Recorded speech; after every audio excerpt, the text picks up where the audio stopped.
This week on CWN, soccer advanced to round 4. And we have another state champion for powerlifting. I'm Haley. And I'm Aaron, and today is Saturday, April 1st, 2023. You're watching Calallen Wildcat News Weekly Review.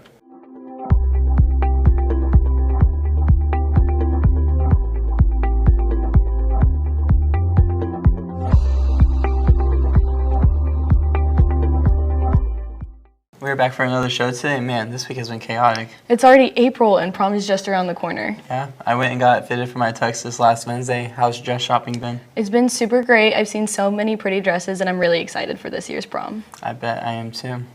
The Blood Bus came and got donations here at Calallen High School. Lexi spoke to Carlos about his experience giving blood. Let's take it to them. Hey, Wildcats are here with Carlos. Carlos, can you tell us about your experience giving blood?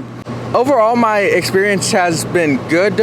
This time, he wasn't able to do the deal properly, so he had to stop it early. But so far, I've had a good experience with them. They are very kind people, and they always are checking up on you and making sure you're okay. That's good to hear. Thank you, Carlos. Seniors, just a reminder, today was the last day to donate to the blood drive for your cord. Juniors, you can start donating May 16th for next year. Thank you, and back to the studio. We stopped by the nurse's office to get a quick update on those results. Let's see how we did. Hey Cats, I'm here with the school nurses. So can you tell me how the blood drive went? It went really well. We had 39 donations, and so that equals up to 117 lives saved yesterday. Perfect. And can you tell me when the next one is? Yes, juniors, for this upcoming seniors, you're going to be able to start donating May 16th to start earning your red cord for your senior year. So please sign up soon and start earning your red cord. Thank you. Back to the studio. So, Haley, we're both seniors. Did you get your red cord for giving blood or getting people to give blood? I actually donated 3 times so that I could get my cord. That's super exciting. We have a quick update on CPR training. Here's what all you need to know. I'm Quiz and I'm here with Nurse Flores. Nurse Flores, can you tell us about the CPR training for the teachers? Yes, we'll be having 3 CPR classes for the rest of the year. And the teachers are welcome to come, coaches, teachers, and paras, so that way we can get them certified for whatever it is that they're teaching that they need. Can you tell us which teachers are doing this training?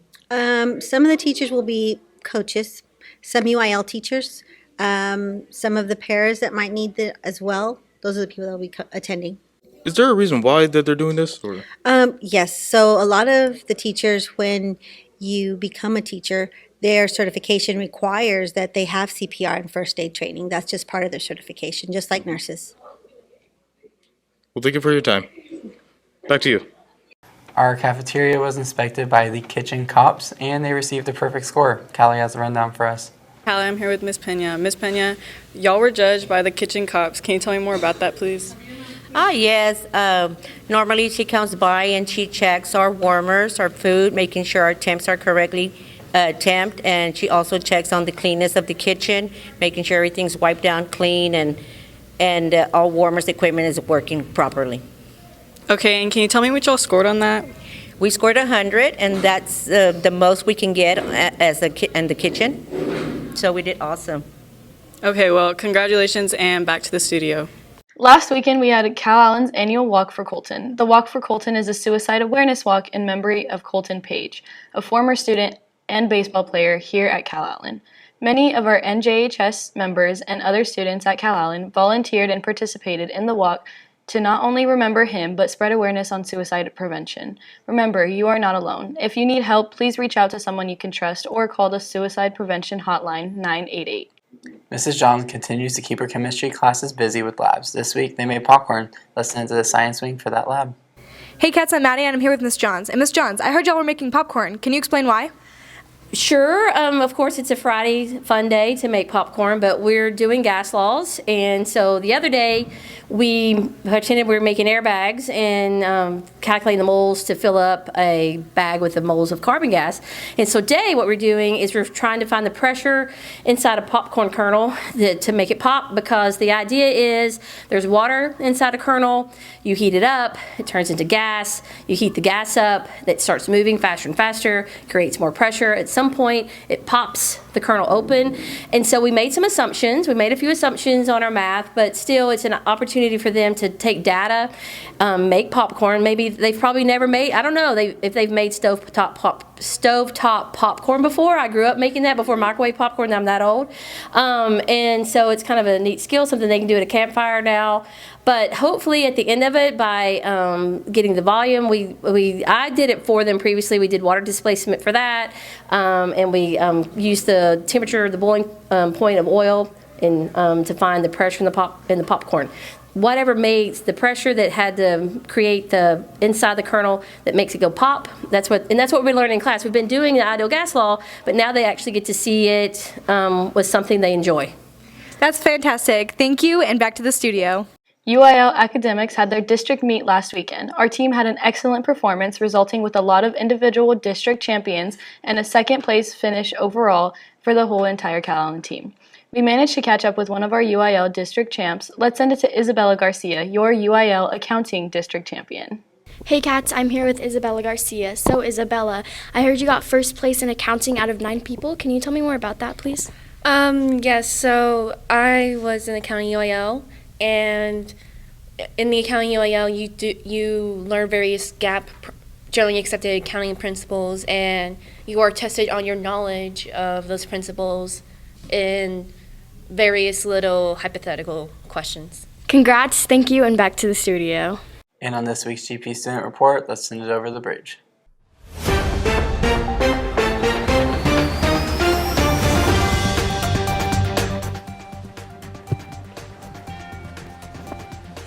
Good morning. My name is Olympia Carey, and here's the latest on what has been going on at GP.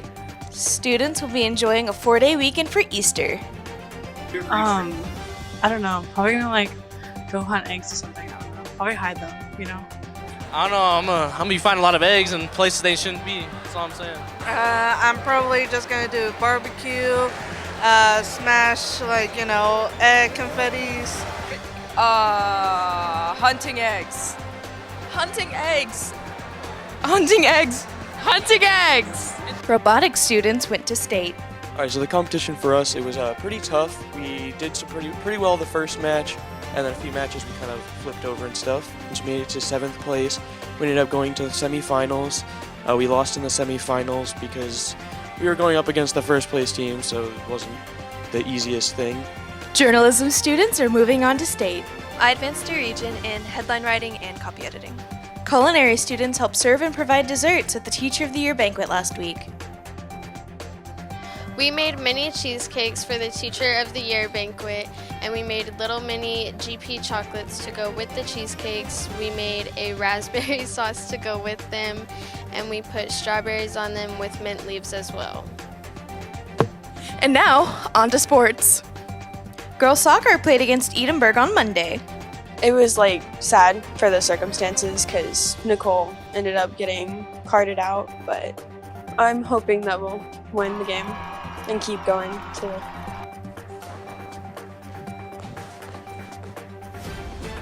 And that's all the Wildcat news we have for this week.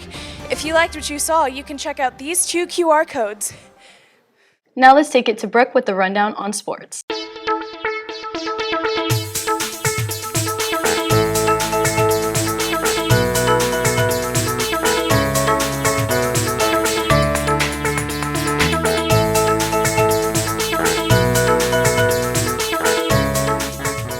Thank you, Haley, and good morning, Wildcats. We have another powerlifting state champion, Aiden Hinojosa. Let's see what he has to say. Good morning there, Calallen TV. My name is Logan Braza. I'm currently here with Aiden Hinojosa. So, Aiden, you got number 1 in the state championship last Friday. Can you tell us more about that? Yeah, it was very interesting. I love the sport.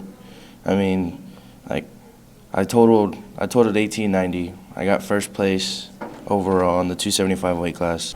Wow, that's crazy. And was there anything you did to prepare for this?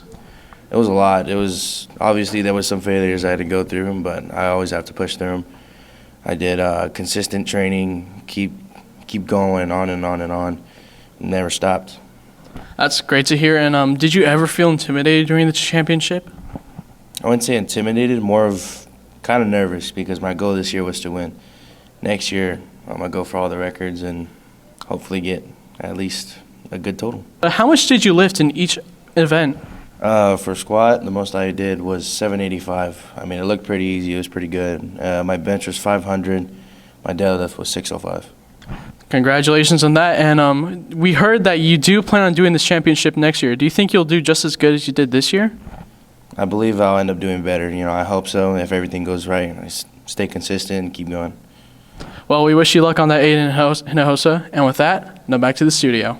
Coach Hofstetter and his boys powerlifters went to state. We have managed to grab an interview with him. Let's check it out. I'm currently here with Coach Hofstetter. So, Coach, you were at the powerlifting meet. Can you tell us more about it? Yes, sir. We were at the state powerlifting meet in Abilene, Texas. Had an awesome experience. So we took 3 up there. We had 4 qualified. We took 3 up there. Aiden Hinojosa, Luke Medina, and Joaquin Solis. And we had a great meet. We have another state champ for the powerlifting. Aiden Hinojosa is a state champion. Luke Medina, a state runner-up. Just fell a little short, but he did break the bench press record with a bench of 455 pounds for a 165-pounder, which is really good. And then we had Joaquin Solis placed 9th. He was 30 pounds out of getting a medal, which was really, really close. And all 3 guys PR'd in all 3, really 3 events, but you include total, so it's in 4, really. Wow, that's amazing to hear. Congratulations to you and all the other people who were at the event. How do you think the other schools did? Well, in our area, we had a lot of representation. Somerset, which is right down the road here, we played them in the playoffs. They were 2nd in state. Hidalgo, who we played in our district, was 3rd in state. Beeville was 4th in state, I believe. And then Perryton was 5th, which is up north, and then we got 6th as a team with just our 3 lifters. At one point, I thought we were going to get a plaque to come back with. We were almost top 5 get a plaque. We were really, really close. Came down to the last group, which is the 148s, and one of the Perryton kids jumped ahead, got 4th place, so they jumped ahead of us and knocked us to 6th place. Well, that's crazy to hear. Congratulations to everyone who was at the meet. Hopefully next year you guys can get that plaque. And with that, now back to the studio. The varsity tennis team competed on Wednesday in the district tournament, and several of our players have advanced for a chance to move on to regionals. Today, Jacob Carr will be playing in the district finals of the singles draw, and Isaac Salazar and Maya Munoz will be in the finals of mixed doubles. Playing for 3rd and a hope to advance as well are Noah Denton and Jose Olivares in doubles, Morgan Garcia and Mercedes Chapa, and Ayana Olivares and Michaela Estrada in doubles, and Shyla Cervantes and Elian Jimenez in mixed doubles. One of our senior volleyball players, Monique Gonzalez, has signed with Lamar University. Let's take a look at her signing. Good morning, Wildcats. Your boy Fern. I'm here with Mo. So, Mo, you just signed your commitment to Lamar. Can you tell me how you feel about that? I feel really good. I achieved my dream since I was a little girl, so it's really exciting for me, and I'm glad that I was able to do it with the people I love. So, yeah. Yeah, and aside from volleyball, what are you going to be studying over there for the next 4 years? I'm going to be studying kinesiology to be a coach or a physical trainer, so I'm super excited for that. All right, good luck with that. That's all from me. Back to the studio. The girls' soccer team has kicked off the playoffs. For round 1, the team took on Zapata, resulting in another clean sweep, winning 11-0. Here's the rundown on that game. Hello, Calallen TV. I'm Fort Trevino here with Coach Love. Now, Coach Love, yesterday y'all had y'all's first playoff game against Zapata. How did that go for y'all? It went well. The girls came out to play, and they know and understand what needs to be done, and so that's what they did. As soon as they stepped out on that field, they came out to take care of business, and so I was extremely proud of them. We were able to get lots of people on the pitch and lots of goals from lots of different girls, and we were able to keep the ball from going in the back of the net in regards to our side. So goalkeepers were able to take care of business. Defense was able to help get us going forward quickly. And so I was very proud of what we did last night. And what was y'all's original game plan going into this game? Always just go out there and kind of take care of business is what we go out for. This year we're talking about being all in. So as soon as we step on the pitch, are we all in? And go out there and can we control the ball? Can we take possession of the ball is what we're looking to do. And who are y'all's opponents coming up in this next game? We are waiting for tonight's game to see who comes out of that game. So looking at either La Feria or Idea Westlaco. So we'll see tonight who we end up playing. Well, that's great to hear. And good luck to you guys. Now back to the studio. Moving on to round 2, the team faced off against La Feria and continued their season with no goals scored against them, winning the game 6-0. The team played Alice on Thursday and had an incredible game. Congratulations to our Lady Cats. Boys and girls track competed in the Trojan relays. We managed to get insight on the boys aspect. I'm here with Coach to go to the varsity track coach. So, Coach, you had to track me in Viva. How did that go? It went well yesterday. We went to Beeville, like you said, and competed. There were 7 teams there. Jude Hernandez, he got 3rd in the long jump. Our sprint relay team got 3rd. Our 4x2, I think, got 4th, but we were missing two of our key players, our key runners on that particular relay. And then our mile relay got 3rd as well. So what do y'all think y'all need to start improving on for y'all's next track meet? Our next track meet is in Alice. Things that we need to improve on are just getting a little bit better shape. So we've got another week to do that. You know, we just came off spring break. So some of the guys, they didn't get as much running as they needed to do. So we've got another week to get in better shape. And then we just have to get, like on our relays, we're missing some people, you know, because of powerlifting. Luke was out for that, and Jimmy was out for a personal issue. So we feel like once we get the entire relay team there, that it's going to take care of itself, and we're going to be all right for district, which is the following week after the Alice meet. All right, thank you. Now back to the studio. We also got an update on the girls track as well. Hey Cats, my name's Emily and today I'm here with Coach Pettis. So Coach, can you tell us a little rundown from the track meet last night? Yes, we had another practice meet at Beeville. We had our JV girls finished 6th out of 12 teams and our varsity girls finished 5th out of 12 teams. It was a great opportunity for us to get better. As we know, we have one more practice meet before we have district here in a couple weeks. Okay, thank you. That's all from us. Now back to the studio. Baseball brought their record up to 1-1 after their shutout against Toloso Midway at home. Aaron spoke to Cooper and Justin for their thoughts before the game. Good morning, Calallen Wildcats. I'm here with a pair of our baseball players, Justin and Coop. Justin, last Friday y'all played against TM. How'd that game go? It went pretty good. We came out with the W 6-0, and I think everybody did their jobs right this game. Well, that's super awesome. Coop, I know you were on the bump to start that game last Friday. How'd you feel on the bump going and getting that shutout? I felt pretty good, you know. My arm felt good going in, you know, sitting in my spots, doing what I do, and getting them out. That's super awesome. Justin, you had a really awesome night at the plate, going 2 for 2 with 3 RBIs. Do you think that those days after the Bishop game, you had a lot of good preparation and all that to get those going? Yeah, I thought about what I did wrong, and I just worked on it in practice and did my job at the plate. Well, super exciting. So can you tell me what the upcoming schedule looks like, what the next games are going to be, and where they're going to be played? Tuesday we play Kingsville in Kingsville, and then Friday we play Robstown at home. That's going to be a good one. Well, that's super exciting. That's all from here. Let's take it back to the studio. Earlier this week, they beat the Brahmas to go 2-1 in district, and last night they played Robstown, a highly anticipated game. We will update you next week. Softball continues their winning ways where they beat Toloso Midway by a favorable margin. We caught their thoughts on the game. Good morning, Cats. I'm here with Coach Lunch. Coach Lunch had a big win against TM on Friday. Can you give us a little more about that? Yes. The girls came out excited, ready to go. I know TM got a little home run early in the game, and that kept things exciting. And then, sure enough, the next inning or two, we were able to get a 10-run inning, which was pretty awesome and really fun. And a lot of girls came through. Alana had a grand slam, which was nice to seal the deal on that. Then after that, the girls played great defense. Jordan was pitching a heck of a game, and Rihanna came in to finish it. So it was a great team win, and we love to have that against TM. That's good. When's y'all's next game, Coach? We play tomorrow in Robstown. Also, a huge shout out to Alana Almaraz for hitting her first career grand slam. Back to the studio. They continued to be opponents where they beat Robstown with a whopping score of 15-0. Our Top Cats went and performed at Nationals and dominated. Devin went and got some more from Sakura. Hi, I'm Devin, and I'm here with Sakura. So, Sakura, I heard the Top Cats went to Nationals. Can you tell me more about that? Yes, so on Friday and Saturday, the Top Cats went to Nationals at SeaWorld.